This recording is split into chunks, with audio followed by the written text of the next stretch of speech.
She said she appreciated the gift. She even thanked me for organizing the entire $26,000 family vacation. But 1 week before takeoff, I got an email from the travel agent. Your name has been removed from the guest list. Removed. No explanation. No apology. And when I called my daughter to ask why, she said, Steve deserves this more than you do. Steve, her stepfather, the man she's known for 10 years. I'm her biological father. I raised her until she was 10. I helped her through college. And yet, I was replaced. Just like that. Not because I couldn't go. Not because I said something wrong. But because, in her words, he's been more present lately. I funded a dream vacation I wasn't invited to. And the man taking my place called me Buddy in a group photo he posted from my villa. I didn't yell. I didn't beg. I did something else. Something she never saw coming. If you've ever been betrayed by your own blood, stay with me. Because this story doesn't end with silence. It ends with something much louder. I hadn't seen Emily in nearly a year when I heard the news. Miscarriage.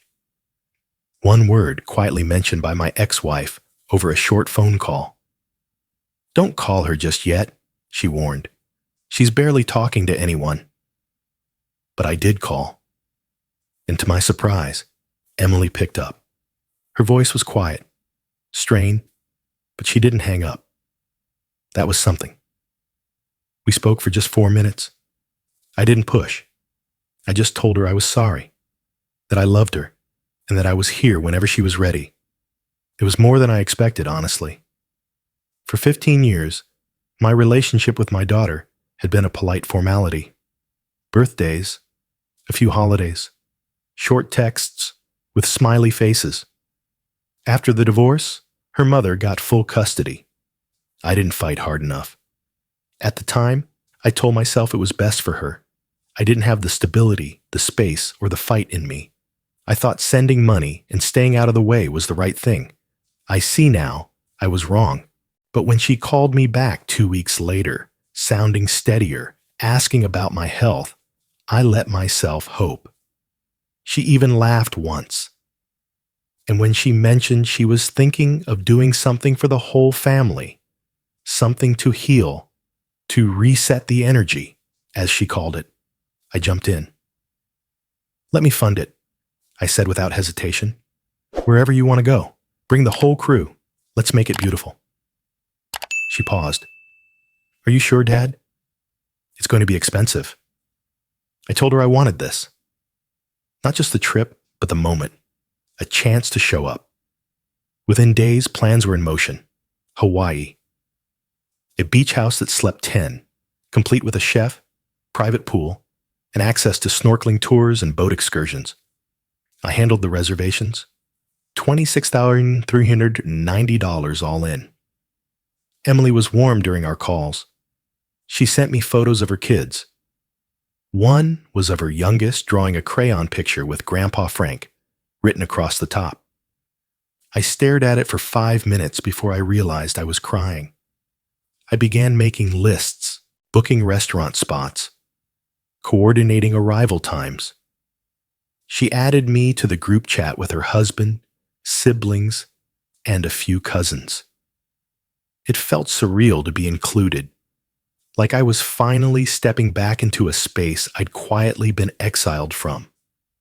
And then one night, during a planning call, she casually said, Steve really wants to go on the dolphin dive.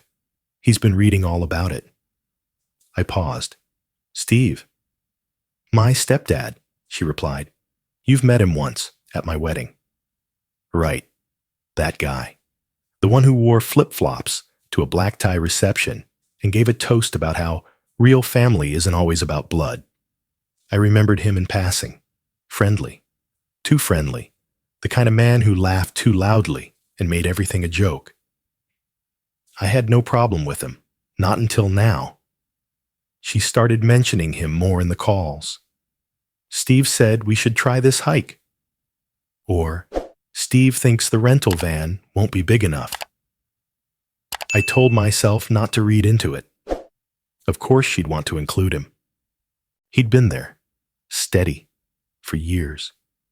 He probably helped raise the kids. I had no right to feel uneasy, but something in her tone shifted.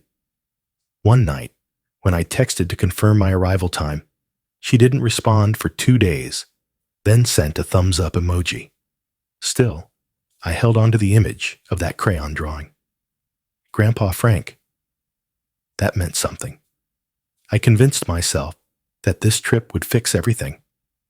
That showing up now, really showing up, would undo 15 years of silence. So I kept planning. I bought sun hats for the kids. I ordered custom luggage tags with everyone's initials. I even booked a ukulele lesson for me and my grandson, thinking maybe we'd have a thing. Every time doubt crept in, I pictured Emily's face lighting up when I handed her a lei at the airport.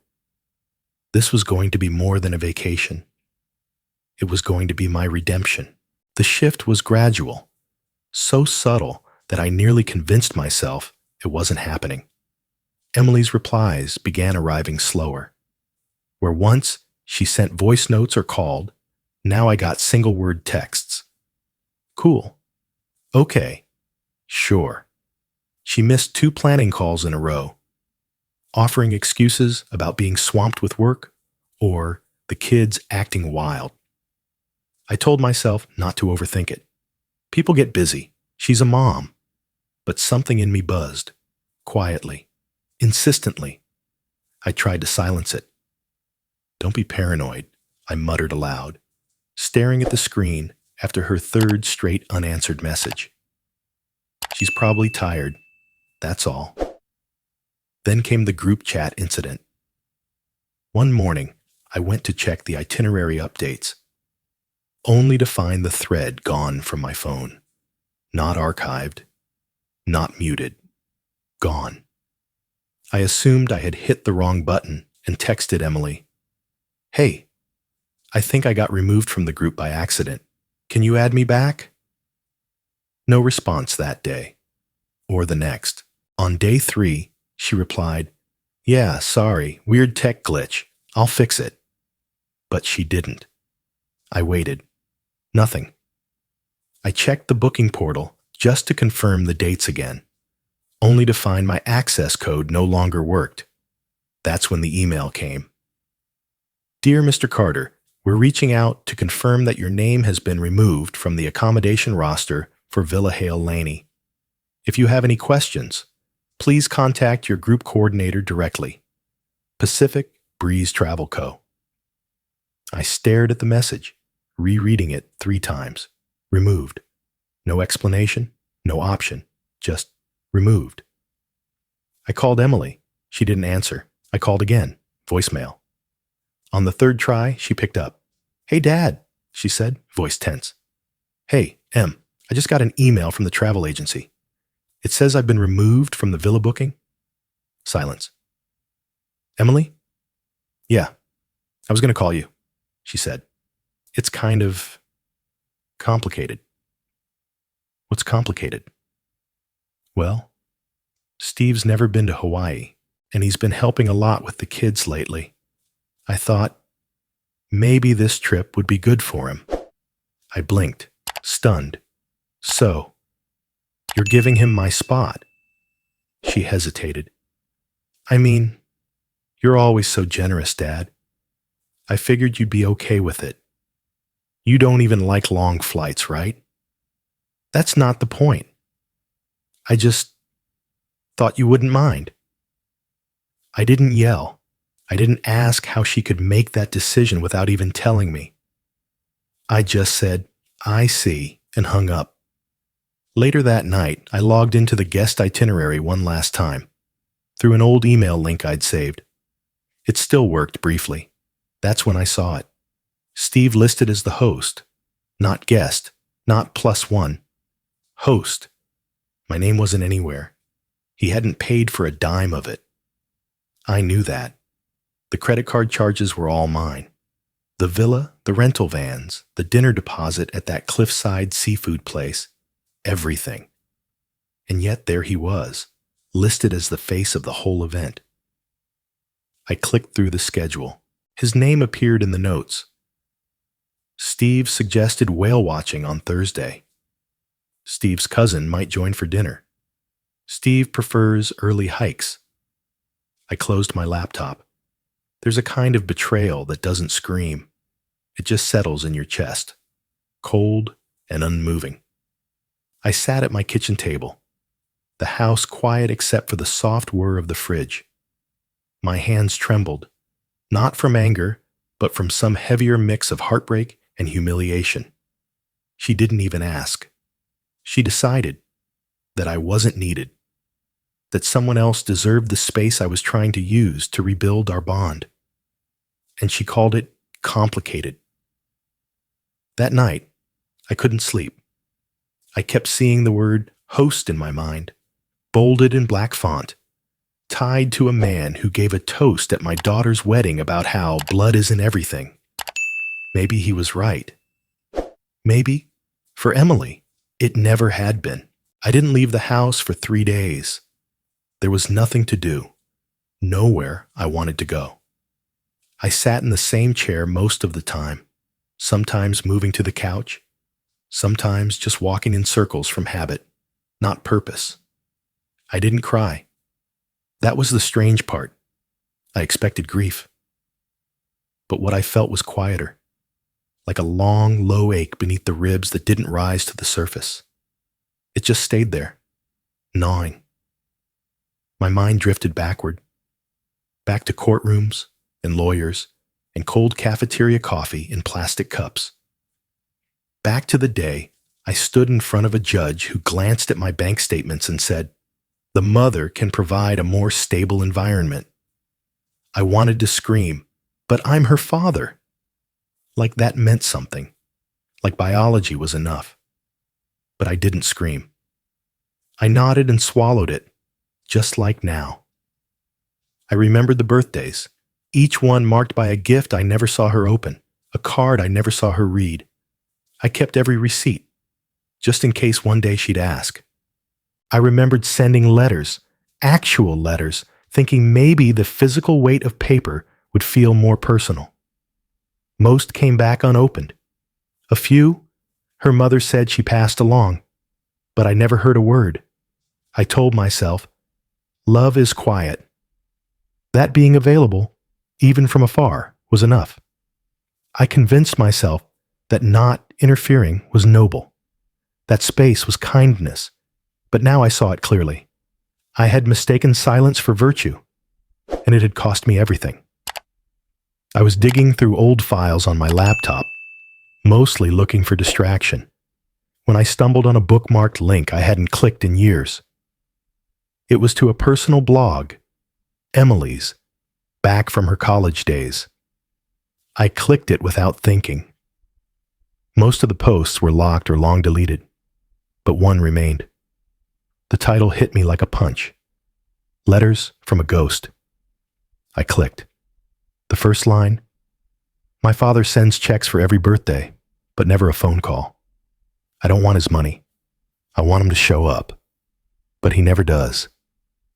I stopped reading. She hated me, not for leaving, not for the divorce, but for not fighting harder, for thinking distance was compassion. And now, here I was, trying to buy a vacation to make up for a childhood of absence.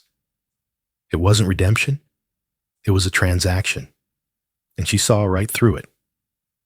I sat there for hours, rereading that post. The tone wasn't angry, it was resigned, hurt. A daughter who had long since buried the idea that her father would ever show up, and I had proven her right again. That night, I opened my contacts and scrolled to her name. I stared at it. Emily Carter. I held my finger there for a long time. Then I deleted it. I opened my email and typed a final message. Simple, clear. This trip was meant to be a gift, but the more important gift is my self-respect. I hope one day you'll understand what that means. Take care, Emily. I hit send. Then I opened my banking app. Every charge still sat there, mocking me. I canceled the villa payment. Too late for a refund. The rental vans, the dinner deposit, non-refundable. But the flight credits? Those I could redirect. And the funds in the vacation account? Still untouched. I stared at the total. $26,000. The next morning, I called an organization I'd donated to once years ago, Children's Future Network. They supported homeless youth, offering shelter, counseling, education. I want to make a one-time donation, I told the woman on the line, but I have a request. Of course, she said. What would you like it to go toward? Name the fund after my late wife, I said. Margaret Carter. She always wanted to help kids who felt abandoned. There was a pause. That's a beautiful tribute, Mr. Carter. I wired the money that afternoon. All of it.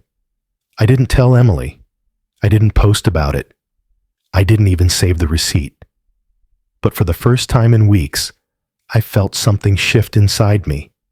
Not peace, exactly, but direction. And maybe that was enough. It wasn't part of a plan. Not really. I hadn't plotted out a grand gesture or dramatic reveal. I just woke up one Saturday, the sky overcast, and drove 30 miles to a small church I'd passed once, long ago, on the edge of the city. Children's Future Network was hosting a weekend community event there. Free meals, school supplies, tutoring sessions. I remembered reading about it on the email confirmation after the donation. I thought maybe I'd just stop by. The building was humble, brick and worn, with faded white trim. A banner fluttered from the fence. Helping Hands Weekend, sponsored by local donors. Kids were already running around outside, their laughter mixing with the clatter of folding chairs being set up by volunteers. I walked in slowly, unsure of what I was looking for, until I saw it. Inside the main hall, near a table stacked with backpacks and notebooks, stood a poster board filled with handwritten notes and thank you messages. Above them, centered in gold ink on a laminated sign, "This event is made possible by the Margaret Carter Fund, gifted by Frank Carter." My breath caught. The letters swam for a second. I hadn't expected to feel much, but I did. That's when I saw her, Emily. She was across the room, talking to a volunteer. I hadn't known she'd be here. She hadn't mentioned this organization, not once, but there she was, in jeans, a simple tee, her hair tied back, holding a clipboard and looking utterly unaware of my presence. I didn't move, just watched. She turned to hand out some packets to a line of kids, laughing at something one of them said. She looked peaceful, present, the kind of woman her mother had always believed she would grow into. Then she turned. Our eyes met. She froze. I didn't wave. I didn't speak. I just tilted my head slightly and glanced toward the sign behind me. She followed my gaze. Her eyes widened. Her hand came up slowly to cover her mouth, but she said nothing. I nodded. Once. Then I turned and walked out. I didn't look back. There was nothing else to say. That was the point. I wasn't there to reclaim anything. Not love, not attention, certainly not forgiveness. I was there to leave something behind, and I had, in a name, in a gift, in silence.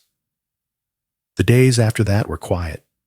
No texts, no calls. I checked my mailbox more often than usual, but I wasn't waiting for anything. I just liked the motion, the routine. There's a kind of discipline in letting go without making a show of it. A week later, while having coffee, I came across something online.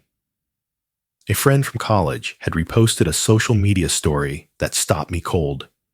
It was a photo from the Hawaii trip. A sunset beach shot, staged just so, with everyone smiling in perfect formation. And in the caption, "So grateful to be here. Massive thanks to Steve for making it happen." Steve. The post wasn't from Emily. It was from one of her cousins. But still, there he was, front and center, holding a beer, sunglasses perched on his head like he'd just wrapped a travel commercial. The next image was of Steve leading a group hike, the caption quoting him, "When you take care of family, family takes care of you." My stomach twisted. The comments started rolling in beneath it. Some playful, some not. "Wait, didn't Emily's dad pay for that trip? Weird flex, Steve. You posted a Venmo request last month, bro." I scrolled down to see someone had even tagged Emily, asking, "Who really covered this vacation? Just curious." There were no replies, no likes, just digital silence hanging below a cascade of false gratitude. And then a different message came. Physical this time. A padded envelope arrived at my door. No return address, just my name, printed in Emily's handwriting. Inside was a stack of letters, tied together with a pale blue ribbon, dozens of them, some yellowed, others crisp. My handwriting on every envelope. I opened one at random. "Happy 10th birthday, Em. I know I'm not there, but I want you to know I'm thinking about you today. I always am." I opened another. "Your high school graduation must be coming up. I hope you're proud of yourself. I'm proud of you, even if I'm watching from a distance." There were photos, too. Old pictures I hadn't seen in decades. Me holding her as a baby, her standing in front of a school bus with missing teeth, me with hair still dark, her in pigtails. None of these had ever made it to her, I realized, or if they did, they were buried away, unread, untouched. But now they'd returned. Not as an accusation, not even as a gesture of peace, just a reminder of what had been, of what could no longer be. I didn't cry, but I sat there for a long time, holding those letters, my thumb running over the fading ink, tracing the lines like they could lead me somewhere. Maybe they already had. The letters sat on her lap like an anchor. Emily hadn't meant to read all of them. She thought she'd skim through one or two, maybe just enough to understand what he had been trying to say all those years. But she read every word, every single page. She didn't stop until it was nearly 3 a.m., and the lamp beside her bed cast long, shaky shadows across the room. One letter made her gasp. It was dated when she had just turned 10. Her father had written, in messy cursive, "I've been saving up for us to go to Disneyland this summer. Just you and me. If your mom says yes, I'll make it happen. I want to make new memories with you, ones you can hold on to when things feel shaky. I miss you every day." Emily dropped the page and pressed her hands to her mouth. That summer, she remembered, she had begged to go to Disneyland. Her mother had said no, said her father never brought it up, that he wasn't reliable. Emily had believed her. Tears came fast and sharp. She curled forward, clutching the papers like they could somehow rewind time.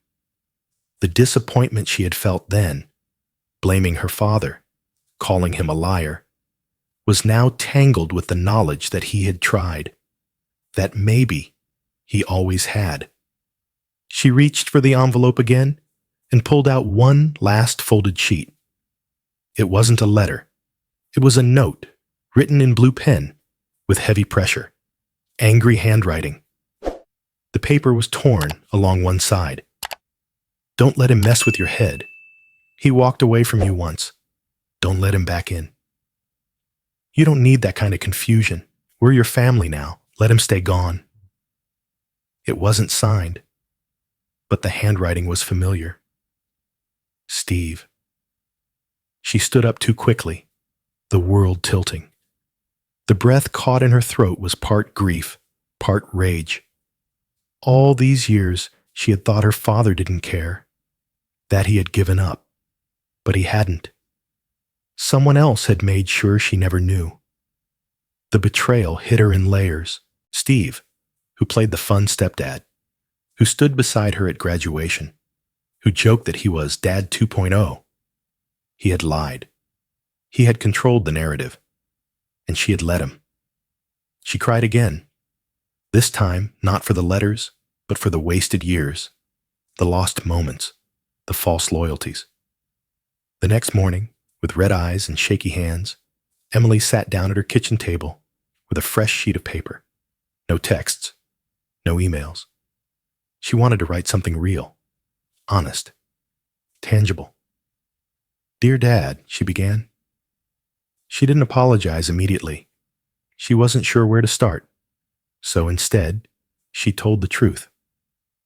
She wrote about the letters, about the Disneyland summer, about the note she found. She wrote about the ache she'd carried for so long and how it had changed shape overnight. She asked if he could forgive her. She said she was ready to rebuild if he wanted to. She didn't ask for a phone call or a visit, just a chance. She mailed it the same day. No signature required, no return receipt, just hope. Weeks passed, no reply. Then one afternoon, she saw a photo on social media, a scenic shot of a cliffside view in Hawaii, the same villa they had planned to stay in. The sun was setting, casting gold across the water, and standing alone near the edge of the frame. Frank. Her breath caught. He had gone. Alone. She scrolled further. Another image. Frank seated at a beachside restaurant, a book in hand, half a smile on his face. No tags, no captions, just stillness, peace. She realized what it was. A farewell. Not from the world, but from that dream. From the idea of fixing what had been broken with one trip.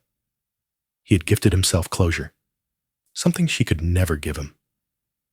That night, she imagined him sitting in that villa, notebook open on his lap, pen in hand. She pictured the ocean beyond the porch, the smell of salt and hibiscus, and she saw him writing, not to her, but for himself. And she was right. Because in that very villa, Frank had written one simple line in his journal before closing it for the night. Maybe love doesn't need to be received to matter. Maybe it's enough that it was offered. The letter stayed in her nightstand, folded neatly, tucked into a small envelope that had begun to soften at the edges from frequent handling. Emily never opened it again. She didn't have to. She had memorized every word. She started therapy 3 weeks after seeing that photo of her father in Hawaii. It wasn't her first attempt, but it was the first time she went without resistance. She told the therapist she wanted to figure out what was mine to carry and what wasn't. At the 3rd session, she talked about the letters. She cried. At the 5th, she talked about Steve. She hadn't confronted him. Not yet. Some truths were too tangled to rip free all at once, but she had pulled away, quietly. No more family dinners. No more shared vacations. And when he asked why, she simply said, I need space to think for myself. Each holiday, she wrote an email to her father. Thanksgiving, Christmas, his birthday, long, rambling things, updates on her life, stories about the kids, questions she wished she could ask. She never sent them, but she saved every draft, dozens of them. In those messages, she imagined his responses, sometimes patient, sometimes dryly funny, often just listening. She pictured him reading them in that quiet villa, feet up, ocean beyond the window, nodding with understanding. The way she now knew he had always wanted to be present, even when he couldn't be. She missed him in small ways, sudden and sharp, a commercial with ukulele music, the smell of cedar wood, her son's stubborn expression that looked exactly like his. And in those moments, she no longer thought of Frank as someone who had failed her. She thought of him as someone who had loved imperfectly. And that was enough. Frank's life settled into something softer than before. He donated more time than money now. He walked to the park most mornings, a worn paperback tucked under his arm. He spoke with neighbors more, started keeping fresh fruit on the kitchen counter, even if it always ripened too fast. Most afternoons, he volunteered at a youth center tied to the same charity that hosted the church event. He helped with homework. He played chess with kids who didn't know who Bobby Fischer was. He listened to stories that had no clear endings. And most of all, he showed up. He never talked about Emily to the other volunteers, never explained the donation, or the villa, or the letters. He wasn't hiding it. He just understood now. Some love didn't need retelling. Some grief didn't require an audience. The kids didn't know his past. They just knew he remembered their names, that he listened, that when he said, "I'll see you Thursday," he meant it. One afternoon, near the end of a tutoring session, a girl no older than 7 sat beside him at the table, crayon in hand. She was drawing a picture of a house with a swing set and a dog that looked more like a potato. She glanced up at him, squinting. "Are you anyone's dad?" she asked, matter of fact. Frank paused, smiled. "I used to be," he said softly. "Still learning how." The girl seemed to accept that. She nodded, went back to coloring. Later, as he walked home, he replayed that question in his mind. "Are you anyone's dad?" It used to feel like a wound. Now, it felt like a doorway. Because maybe the role didn't have to be biological. Maybe it didn't have to be permanent. Maybe it was enough to be a father figure in the moments that mattered, to anyone who needed it, for as long as they needed.